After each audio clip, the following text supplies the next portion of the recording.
How's it Morning. going? How you Good. doing?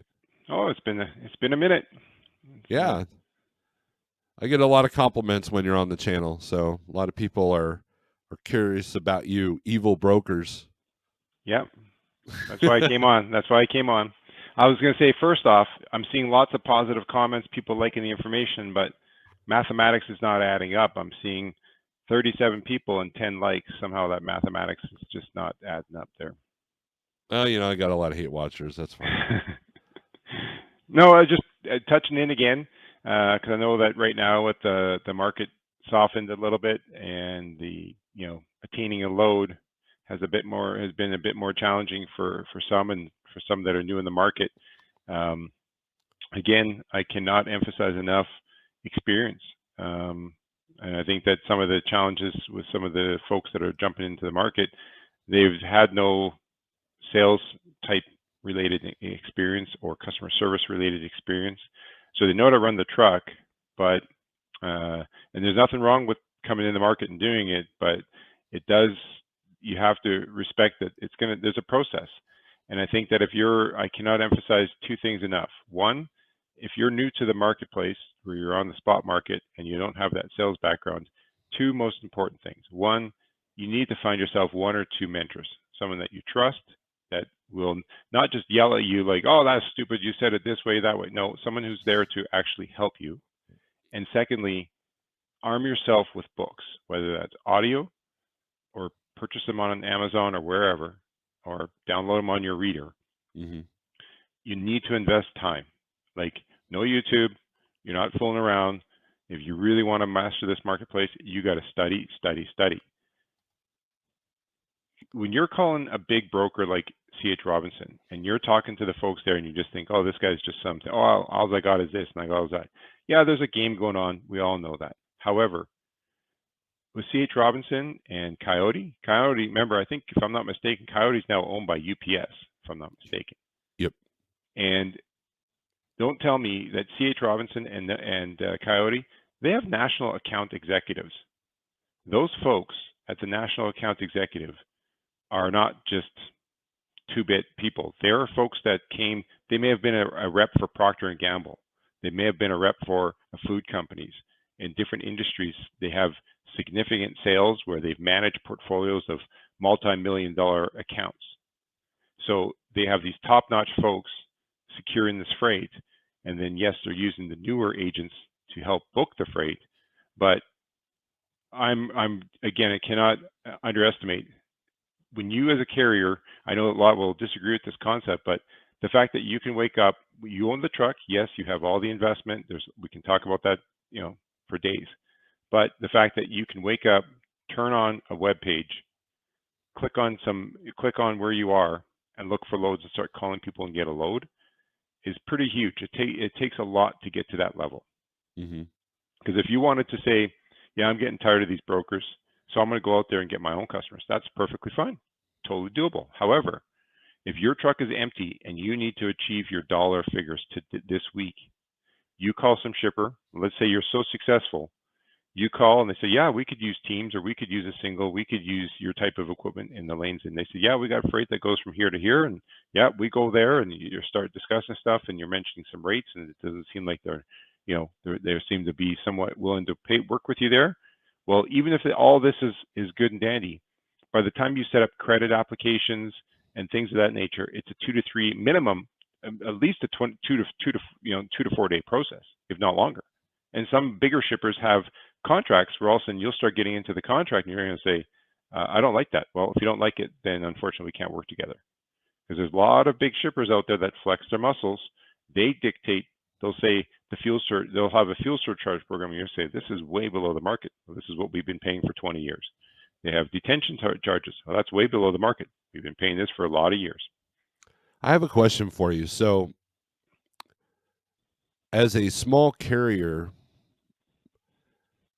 when is the best time to negotiate with direct customers? And the reason why I bring this up because it's of my opinion or theory that the best time to negotiate with direct shippers is when the spot market is insanely high. And a lot of people don't negotiate and seek out direct shippers until the market is low like it is now. What are your thoughts on that? My thoughts on that is when when the market is high, because when you're seeing shippers who have, let's take agricultural type products, because often agricultural products where there's like big totes of seeds or big totes of flour, things of that nature, when you're seeing that often the rates aren't the greatest, but they're struggling to fulfill their capacity to cover their loads because not enough trucks. There's other freight out there paying better than what they are, but Mm-hmm. they have freight to move, and they have freight to move year round. So they don't play the up and down game where they're paying super high this month and that month and so forth. Those are the ones that have consistent freight. So the two part I would say is when you're hearing in the market that shippers are struggling, but number two, what have you done to set yourself up for that? Because if you want to go after shippers, you have to understand that, okay, if you're dealing with a small little mom and pop type operation that has freight moving, well, chances are they might have a load a week, but if you work for them exclusively, is that going to be enough money? Maybe, but chances are no. But at the same token, though, what have you done as a carrier to set yourself up? Do you have a credit application? Even if you're using a factoring company, what's the steps you have? What if you found some mom and pop company that doesn't fall? You go to their factoring company's website and you look up the company and they don't show no history. And the factoring company says, well, there's no history, so we can't do credit. So what are you going to do then? They're willing to pay you the money you're looking for, but they don't have credit. And you say, well, can you pay COD? No, we pay 30 days or we pay 45 days. Is your business set up for that? So just going after the customer and saying, hey, forget the brokers, that's all fine and dandy. But what do you have for your operations behind the scenes to support that? Because when you're on the road running, it depends how you're running. But if you're running hard and you're coming home Friday nights late and you're leaving out Sunday night, Sunday afternoon, now all of a sudden you're going to realize 30 days later you still got 10 invoices that haven't been paid. How are you going to manage those situations? Or even if you have a factoring company, when the factoring company says so and so's they're continually paying over 45 days, we no longer can accept them, and yet they're paying you good money. What are you going to do? So you have to have all of those steps in place. And also, I would say, if you're a carrier and you want to extend yourself, are you extending yourself in a market because that's the lane that you run? Let's say you always run in, let's take Chicago to Texas, okay? Mm-hmm. So you're based in somewhere near Chicago or even Ohio, but you always run that lane, and you're trying to secure customers out of Texas. Well, it can work, but again, you're going to run into that challenge with getting the loads covered, having enough freight. So how creative how much are you willing to invest to get that secured business? Meaning there's lots of creative ways you could do things. For example, if you're just one truck, but yet you got this great connection, could you go out there and rent or purchase a second trailer? Then you have to find a local drayage company that helps you out where they, can say just the way you're running, you've made this connection, you've secured the business. So you hire a local company and that can go hook up, get the trailer loaded, they bring it to their yard. You have an arrangement, you hook up, you drop a trailer, they bring the full for you and things of that nature. Like how in depth do you want to go? So it all depends what lane you're running. What kind of I would say first and foremost is what kind of customers are you going after?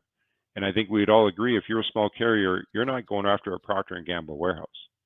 And often a lot of these warehouses that you go by and you went in there to give your card thing and you get the business, it's just a bunch of staff in there. There might be a manager that oversees the staff, but they get directions from their head office, which could be in a completely different city or state. And so it's a lot of rigmarole to figure out how that freight is getting booked out of that facility. So you have to, and then what have you done to advertise yourself? Like usually I would think if you're just bebopping the spot market and you're like, okay, I've been there, done it, got the t-shirt, it's been fine, but I'd rather have a little bit more consistency. What are you doing locally? Do you have a web page even? What have you done to create a presence for yourself? Do you have a web page? Do you have a LinkedIn profile? So if someone looks you up, they see all this consistency. Your website shows some pictures of your freight. You tell your story about your company. Do you have a tagline? If you really want to get direct, I would say instead of just carrying that white box trailer, you may want to invest in getting logos on your trailer. Make yourself look like in a company bigger than what you are, right? So there's 1,000 things you can do, but I think it's all about what stage of your business you're in and the readiness to manage customers. And if you're prepared for that, the world's your oyster. Those are great points. The other thing I'll bring up, and correct me if I'm wrong, correct me if I sound like an idiot, but if you're picking up at P&G, the actual shipper customer is Walmart or Target, or so when you go to, like, let's say Procter and Gamble, Lima, Ohio, I constantly take a lot of loads out of there that go to Fulton, Missouri.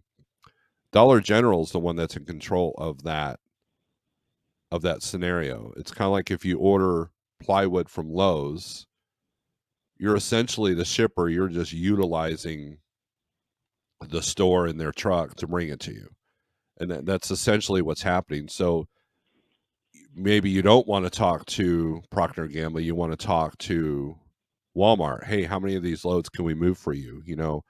I know it's a little bit easier to kind of get into some like for example, a dog food place that sells nothing but, or ships nothing but dog food. That's a shipper that you want to go to.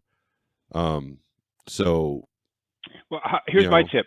My tip would be this: if you really want to get into that customer game, is this: if you're picking up at some facility, at some warehouse, and it's a company there, and you're thinking this would be great to work direct with them. First thing you do, look at the names on the bill of lading, the shipper consignee, and look at the name of the products, and go to the website, and you can tell what you're always trying to do in the world of sales of freight is identify, is the company you're working with, excuse me, is a manufacturer or are they a distributor? Yeah. And often when you go to the website, if you see their company, maybe they got 10 branches across the United States. As you scroll down when it lists their products and it's listing it, when you click into it, often if they're a distributor, you're going to recognize, because it's going to show the logos of the various suppliers of the products that they sell, right? It's kind of like going to Walmart. They're a distributor of 100,000 SKUs in every store. Mm-hmm. So if you take a lot of times, let's take an example of a rental company, a rental equipment company. They're not manufacturers of all that equipment. They're buying scissor lifts, they're buying air compressors, they're buying drills and all that bits and stuff from different companies. So that's, when you look at that, they're a distributor. If you take some food, there's other dog food companies, the warehouse that you could be shipping from could actually be a distributor, kind of Right. like a food companies. Like often a lot of restaurants, they purchase from one central company that delivers. I think I can't remember who it was. Somewhere I've seen there was some guy that's what his job was. It's kind of like when they go to a restaurant, inside that truck will have the cups, the meat, the beverages, the butter. Sonic's like that. Yeah, Sonic. Yeah, that's an example of that. So now the game would be with, if you want to work, you're not going to be, your goal then is not to work with Sonic, because Sonic is the end distributor. What you're trying to find out is figuring out what products are getting delivered there. You want to figure out all the manufacturing companies that are getting it shipped to the Sonic's distribution centers. How's that freight getting there? So when you start to, if you actually map that out, it's quite a convoluted system, because it could be that, like Walmart, there's, like, you take Walmart as an example, or any other grocery store. A lot of the grocery stores have a central warehouse. So when you're a small, let's take Hamburger Helper. Well, Hamburger Helper does not have their own trucks distributing to every grocery store in North America. No, Right. they have, Hamburger Helper would be an example where they're part of one SKU of maybe 300 SKUs that company markets for. And then what happens is the buyer that represents Hamburger Helper works with all the buyers of the different companies, Walmarts and Kroger's, et cetera. They make a deal saying, hey, we're going to it's coming up Thanksgiving. We got this nice special little quarter pallet we're going to build, and we're going to ship them out to the Walmart distribution centers. And then it's going to be a forced distribution where all of a sudden they're going to send, depending on the store size, one store might get 4, one store's going to get 2, and then it's all this distribution stuff. So it's all done through the buyers. The Walmart stores receive it. They've got no choice. But if you take Coke, Pepsi, the bread companies, and the chip companies, they're direct deliveries, right? At the Walmarts. And if you ask drivers from those companies that services grocery stores and Walmarts, often, you can't go in the back room of Walmart after 3 p.m. because they're doing the receiving of their trucks at local stores, et cetera. So to answer your question is, you have to look at who's the customer what's the market that you're trying to get the direct customers for, and understand how that whole world of that market, like if you're a broker and you want to get into something and you don't know much, and let's say you want to ship bobcats on a flatbed. Well, if you don't know nothing about bobcats, you start calling. Today, if I started calling one bobcat dealer and I ask some questions, they're going to think I'm crazy, I'm an idiot, and they might give me one little nugget of information like, well, we don't pay for the freight, it just shows up at our yard. Okay, well, so someone's paying to get that freight delivered. Okay, that's a piece of knowledge. You do some more research, you call the next place, you got turned down, but you may have gotten some more information. But I guarantee you, if you spend the whole day and that's all you did was call on bobcats, by the end of the day, you're going to have a pretty darn good idea of how whether or not you actually secure a customer is a different story, but you'll have a better understanding in how the bobcat market works. Well, that's step one, right? Understanding the situation. There's a lot of people that get their brokerage or enter the spot market as a driver and don't understand logistics as a whole picture. They just think that it's a broker driver relationship, and big guy evil and small guy outmanned and all that. And I think that and that's part of the whole, is it worth it? There's a lot of people that want to own a truck and just be told where to go just to make money, but then there are other people that want to have a better understanding of the industry, so you can further your agenda, further your business, and understanding as much as you possibly can, whether you think it directly um, affects you or not. I think is important. Like for example, if I see that the outbound market in New Mexico increases, I want to know why, what caused that, because that way you can capitalize on that, and there'll be a 2-week window where you'll get a good rate going in, and you'll also get a good rate going out, and that might be the only 2 weeks that you go to New Mexico, during pumpkin season. I noticed that Or there some, could have been a new construction site getting built where all of a sudden they ordered a whole whack of stuff, whether that's shingles or insulation, and all of a sudden there's 50 loads that need to get delivered to New Mexico. But once that job is done, well, yeah, that freight dries up, it's gone. But there's a short-term spike. yeah, there's a lot of that with the Amazon warehouses. What I did is I had a broker back in 2018. They had direct freight coming out of Columbus area, Columbus, Ohio, and all it was the shelving and conveyor stuff for new Amazon warehouses, and those were nice and light. They were easily loaded, and they took you when you got there, and those are great loads. And recognizing that, I would tell the broker, hey, these Amazon conveyor belt type stuff, and Amazon wasn't the shipper. It was the company that makes the conveyor belts, and that was lucrative for a minute, but I knew it was temporary, because once the Amazon warehouse is built, then it's a different game there. So, Well, I was going to say, I think that back to the original purpose of me coming on, mm-hmm. that when you're into the spot market and I know that some of the people are saying, well, these brokers won't even negotiate anymore. That's, yeah, that's happening a little bit. But when you do have the opportunities to actually converse and speak either by email or by person with a broker about a load and about a specific rate, then it's about the creativity. Like, I think asking certain questions, I know a lot will say, well, brokers don't care. But if every carrier started to ask these questions, and the brokers every single time are asked these questions and they don't have the answers, they're going to start to eventually say, ooh, we're going to have to change our game. And what I mean by that is, I know that a lot of people say, well, brokers don't care about fuel, they won't give a fuel surcharge, it's the spot market. Okay, but if you have a load that if the load is going to go into Florida and you're trying to say, well, where you're going in Florida, there's no freight out, and the broker says, well, it's not my problem. I'm sorry, yes, it is. You have to account for that. So then how you can do it professionally, you don't have to yell at the broker, but simple questions like, when a broker gives a rate and you're like, the rate's a bit off, say, how much did you budget for fuel on this? What do you mean? Well, like out of that, say they're quoting you $1,000 and you were hoping to get 15. You said you got $1,000 on this load. How much did you plan for fuel for the driver?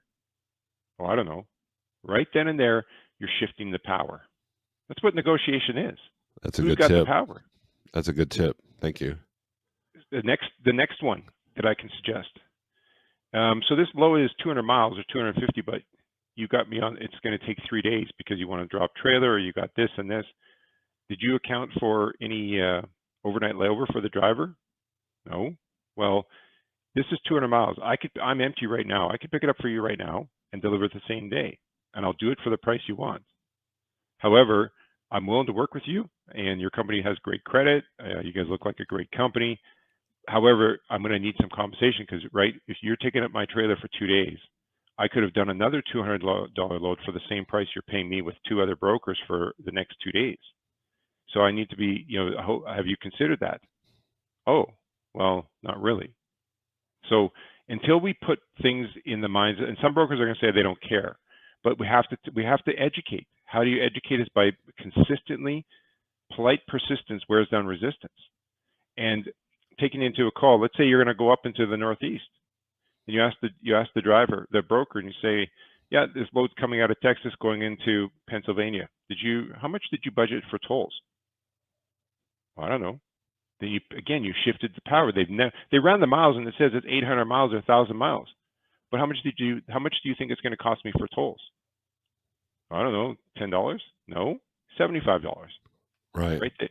And so that's another simple one. And then the other one that I know that a lot of people say, well, I don't care, but what's the conversation you guys talked about? TA and Petro have come through and buying out some of these small ones, and they're turning more and more into overnight parking. That's got to become a conversation, saying, hey, this is an overnight load, and right now, the truck stops you're at, they're all paid parking. So that's $18 for 2 nights there. So I need a minimum another $36, plus my 3% for the Visa card. So I need $45 just for staying overnight. They're not going to break down the charges, but those are the realities of trucking and the costs. Well, that's part of, I tell people, when you negotiate, you got to know your numbers. Like overheard a conversation between a broker and a driver while I was on hold. And one of them was like, you got to justify to me why you just asked for $1,000 over the 15-day average. And the guy was yelling at the driver for that. Now, once a broker yells at me, I'm out. I'm like, thanks, have a nice day. But anyways, I tell people to come in knowing, and that comes with experience. Like I said, I bring this up all the time. From New Stanton, Pennsylvania, when you get on 76 to Mechanicsburg, you're looking at close to $200 if you're full gross weight, if not more. I could be wrong. It's been a while since I've paid for those tolls.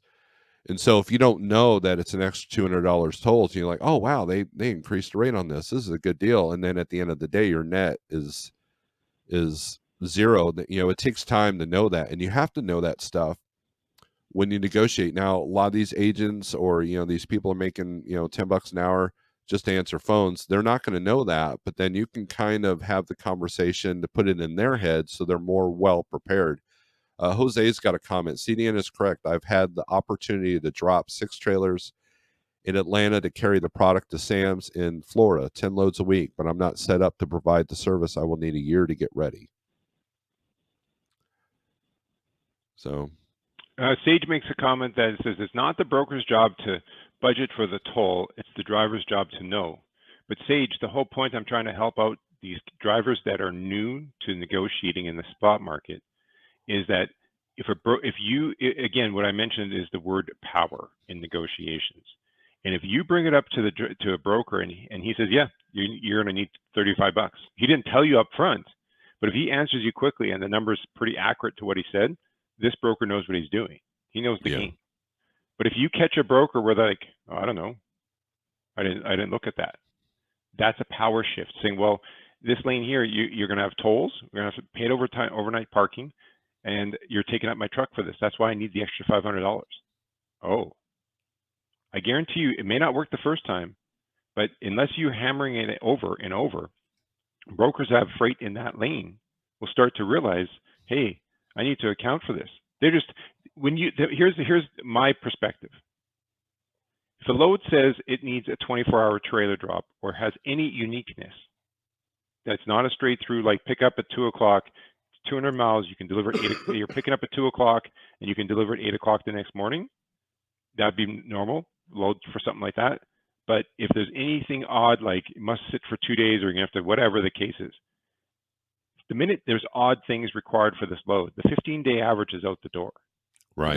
It's about time, right? You have to take the time. So that's why when you're new to the spot market, if you're running a fancy brand new truck, at the beginning, you're going to have to take some crappy rates and some loads, only for the purpose of, it's kind of like Steve, when you came on, I'm not a YouTube expert, so I can't say it, but I can say I've done enough research about it, is when you become a YouTuber, the first 50, 75 videos you make are not going to be great. And Right. they're going to be, but guess what? Once you pound them through, you learn yourself, you learn your audience.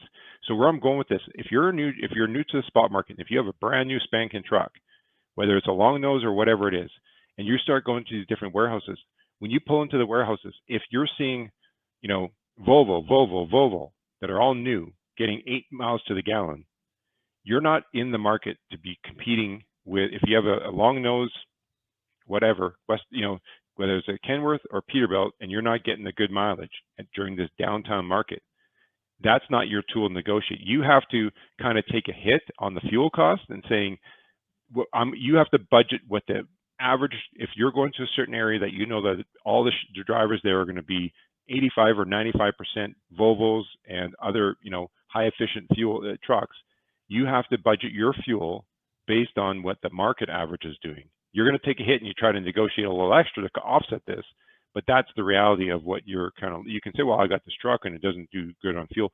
As we all know, brokers don't care. But when you're looking at a market to be competitive, and the other tip I was going to say, this sounds crazy and a lot, but I bet you no one would do it. I'm curious. I'd really be curious to see if any driver that's out there that's a solo driver, whether an owner operator for a company or you're on your own, but you're 1 or 2 truck authority. You book a load with a broker, whether you upcharged, you got the extra money you're looking for, regardless. Take a 2-minute video, stand in front of your truck, introduce yourself, do a quick walk around saying, hey, John, hey, Sally, this is Rob, I'm your driver. Truck number 576 is going to haul your load number 75462. We're empty, we're heading to your shipper right now. I just wanted to quickly introduce, show you that we've got whether you got an older truck. I got a 2016 Kenworth T80, 880, or T860, and then I got this trailer, it's this year. And you walk through, open the doors. Hey, I just spent the last 20 minutes. I swept it all out. It's nice and clean for your shipper. Looking forward to working with you in the future. If you have any questions, I'm going to drop you a link. Here's my tracking, or I'm going to connect to the app that you asked me to. Just imagine if you did that. Will that set you apart from all the other brokers the carriers that broker is dealing with? And what about if you're booking ahead for a load next week, where you're bidding on a load for a week from now, and you're trying to get some good money? Maybe you send the broker the email. You're saying, hey, I'll do it for whatever, $3,500 or $5,000. And the reason I bid 5 is because you're going to have tolls. We've got so forth. These reasons, and then you follow it up with a link. Same thing, just saying, hey, this is so and so. Here's the email I sent you. Is attached. Just wanted to introduce, put a face to a name. This is the truck that I'd be hauling this load. I'd be here. This is what we do for communication for you. Imagine how that can come across the broker. Like, wow. Some will be impressed, some won't. But guess what? If you start doing that consistently, will it make an impact? I believe it will. Hey, this is Snorelord. Thanks for watching this clip from one of my live feeds. If you don't mind, hit the thumbs up, subscribe, and we try to go live, and we try to do some recorded videos. And hit the thumbs up, and it helps the algorithms. It helps the YouTube, Google gods. So thanks for watching.